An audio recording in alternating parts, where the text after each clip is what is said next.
Daniel, tu présentes cette année, dans le cadre des JHB, un atelier qui met l'accent sur le signaling. Peux-tu m'expliquer l'intérêt de cela? Le signaling a été développé par Milton Erickson sur les bases des recherches de Chevreul, les rétroactions pendulaires, et la mise en place d'un signaling des doigts que Erickson nous a livré permet de nous orienter chez des patients qui sont dans des transes moyennes à profondes où le langage tel qu'on le connaît n'est plus possible.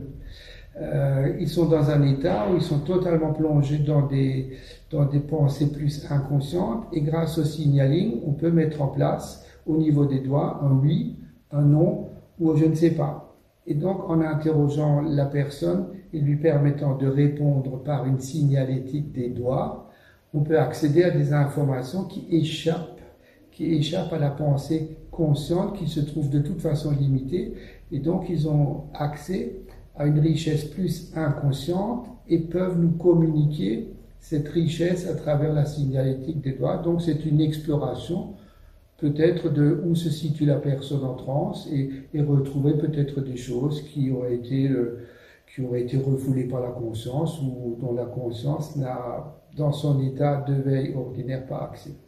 Est-ce que tu utilises cela également ou tu nous le présentes dans tes prochaines formations?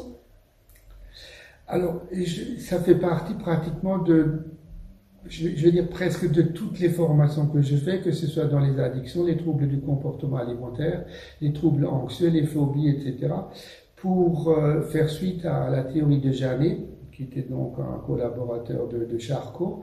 Et Janet disait toujours qu'une émotion actuelle peut être liée à une émotion primaire qui a été dissociée, refoulée, on peut appeler ça comme on veut. Et grâce à ces rétroactions, on peut amener la personne à retrouver le souvenir de quelque chose qui serait antérieur à l'émotion actuelle et nous permettrait, donc, en donnant accès à ce souvenir, à cette émotion, de la traiter et donc de se débarrasser de l'émotion secondaire qui perturbe actuellement la personne.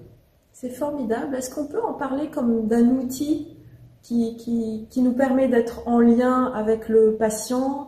Malgré l'état de la transe ou la profondeur de la transe, on continue d'une certaine façon à communiquer avec lui. Justement, c'est un moyen de communiquer avec lui quand il est dans cet état de conscience où la parole devient difficile et comme l'hypnose est une dissociation de l'esprit conscient et de l'esprit inconscient, on a un accès direct à toutes les connaissances inconscientes qui peut ainsi nous révéler, et on peut, j'ai presque envie de dire, un peu pompeusement, on peut dialoguer directement avec son inconscient.